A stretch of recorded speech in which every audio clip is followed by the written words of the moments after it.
বন্ধুরা, Bangla cooking channel পাঁচফোড়নে তোমাদের সকলকে স্বাগত জানাই। তো আজ পাঁচফোড়নে তৈরি হচ্ছে লাউ পাতা দিয়ে চিংড়ি মাছের পাতুরি।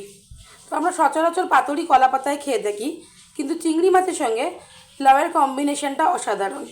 লাউ পাতার স্বাদ গন্ধ তার কোনো তুলনাই হয় না। তাই আজ লাউ পাতাতে তৈরি হবে চিংড়ি মাছের পাতুরি। তোমরা সাথে থাকো আর দেখতে থাকো। আর রেসিপিটা ভালো লাগলে অবশ্যই লাইক শেয়ার কমেন্ট করতে ভুলো না। ইউটিউব থেকে দেখলে চ্যানেলটাকে সাবস্ক্রাইব করো, আর ফেসবুক থেকে দেখলে চ্যানেলটাকে ফলো করে দিও। তো চলো দেখতে থাকো। চিংড়ি মাছের এই রেসিপিটা বানানোর জন্য আমি 400 গ্রাম মতো চিংড়ি মাছ নিয়ে নিয়েছি। চিংড়ি মাছটাকে ভালো করে ধুয়ে পরিষ্কার করে নিয়েছি। চিংড়ি মাছের পাতুরি বানানোর জন্য আমি পোস্ত নিয়ে নিয়েছি, কালো সর্ষে, নারকেল আর কাঁচা লঙ্কা আর 8 থেকে 10টা রসুনের টুকরো নিয়েছি। সর্ষে, পোস্ত, নারকেল, কাঁচা লঙ্কা, রসুনকে মিক্সার গ্রাইন্ডারে ভালো করে একটা স্মুথ পেস্ট তৈরি করে নেব। মশলাটা আমি পেস্ট করে নিয়েছি। মশলাটা পেস্ট করবার সময় আমি সামান্য পরিমাণে একটু টক দই ইউজ করেছিলাম। তো এবার মশলাটা চিংড়ি মাছের সাথে মাখিয়ে নেব।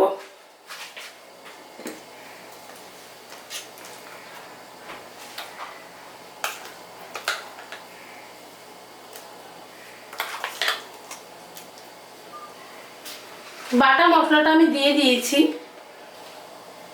স্বাদ অনুসারে নুন দিয়ে নেব, পরিমাণ মতো হলুদ গুঁড়ো দেবো, সামান্য একটু টক দই দেব আর সর্ষের তেল দেব।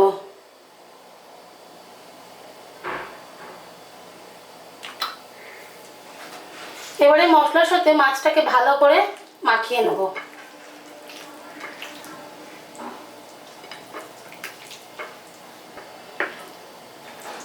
এই সর্ষে পোস্তটা বাটার সময় কিন্তু আমি কোনো রকম জলের ব্যবহার করিনি। এটাকে একটু শক্ত শক্ত মানে শুকনো শুকনো বাটতে হবে, তাই জন্য আমি সামান্য পরিমাণ দই দিয়ে বেটেছিলাম।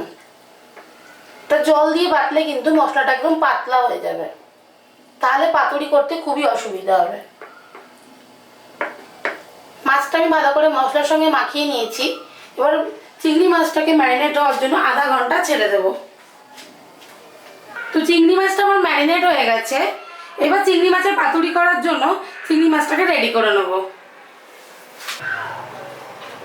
পাতুরি করার জন্য আজকে আমি লাউয়ের পাতা নিয়ে নিয়েছি। কলা পাতায় তো পাতুরি ন্যাচারালি হয়, কিন্তু আজকে আমি চিংড়ি মাছের এই পাতুরিটা লাউ পাতায় করব। চিংড়ি মাছের সাথে লাউ পাতার কম্বিনেশন খুব ভালো যায়, আর এই লাউ পাতায় পাতুরি বানালে একটুও কিছু ওয়েস্ট হয় না। তো চলো এবার পাতুরিটা বানিয়ে নেওয়া যাক। আমি এরকম দুটো পাতা নিয়ে নিয়েছি।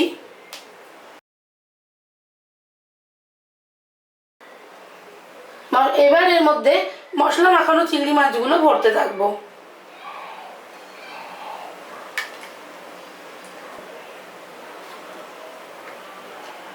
খুব বেশি তবে স্টাফিং এতে ভরবো না। উপর দিকে একটু সর্ষে বাটাটা দিয়ে দেবো। ওপরে এরকম একটা গোটা কাঁচা লঙ্কা দিয়ে দেবো। এবার লাউ পাতাটাকে ভালো করে মুড়ে নেব।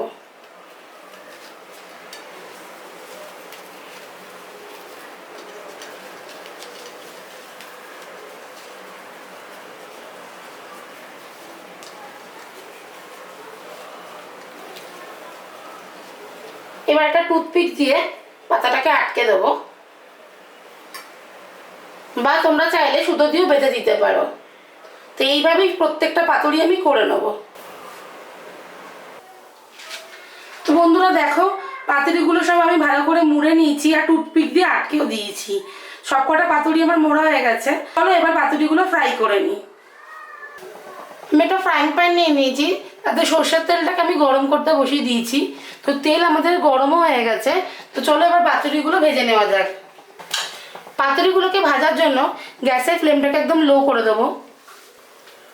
এবার এক এক করে তেলে পাতুরিগুলো বসিয়ে দেবো।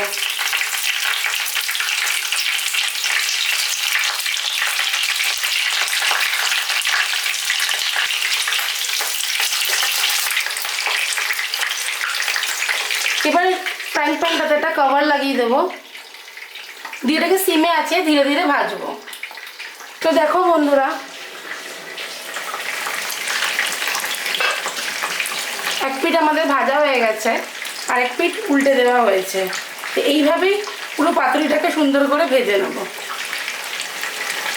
তো দেখো লাউ পাতায় চিংড়ি পাতুরি আমার একদম রেডি হয়ে গেছে, এটা সম্পূর্ণ ভালো করে ভাজা হয়ে গেছে। তো চলো এবার এটা সার্ভ করা যাক। রেসিপিটা তোমাদের কেমন লাগলো অবশ্যই কিন্তু আমাকে কমেন্ট করে জানিও।